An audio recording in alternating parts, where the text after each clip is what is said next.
The tools that need to be prepared are a pair of diagonal pliers, a socket and a cross screwdriver, 20 cable ties. When receiving the sugar pump, these row-up ones are flavor sauce pumps.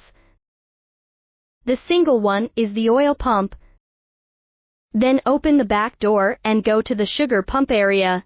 Use diagonal pliers to cut the wire tie that binds the original pump, then distinguish the sugar pump corresponding to each terminal. Terminal 2 corresponds to chocolate, Terminal 3 corresponds to caramel, Terminal 4 corresponds to peach, Terminal 5 corresponds to blueberry, Terminal 6 corresponds to oil. Finally, press the bulge on the edge to pull out the terminal.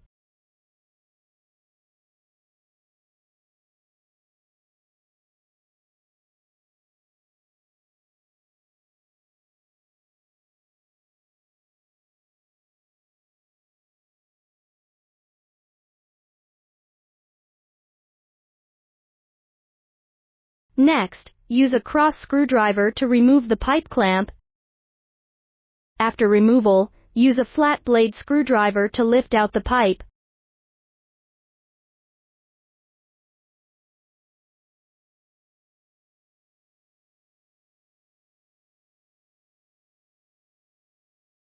Finally, use a cable tie to bend the pipe and tie it up to prevent syrup from leaking.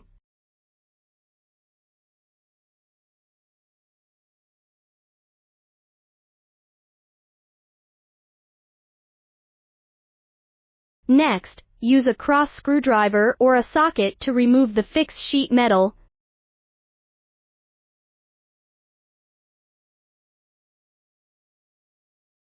Remove the entire flavor pump with the sheet metal. Note that there is also a temperature detection module.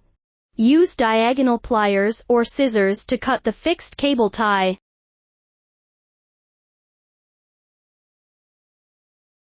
Finally, use a Phillips screwdriver to remove the fixing screws of the oil pump.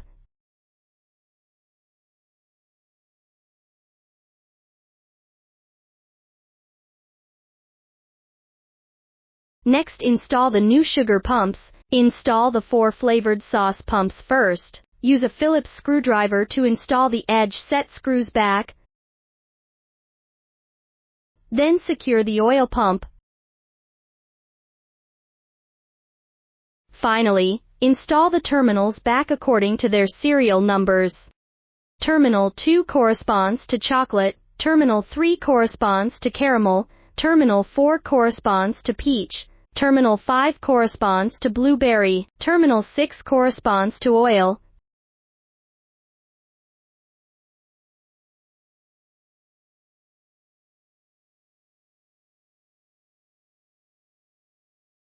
Tidy up the lines when finished.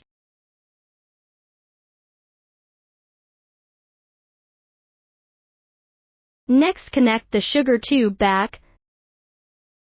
The pipe in the direction of the sugar bucket is in. Connect it to the right or lower connector.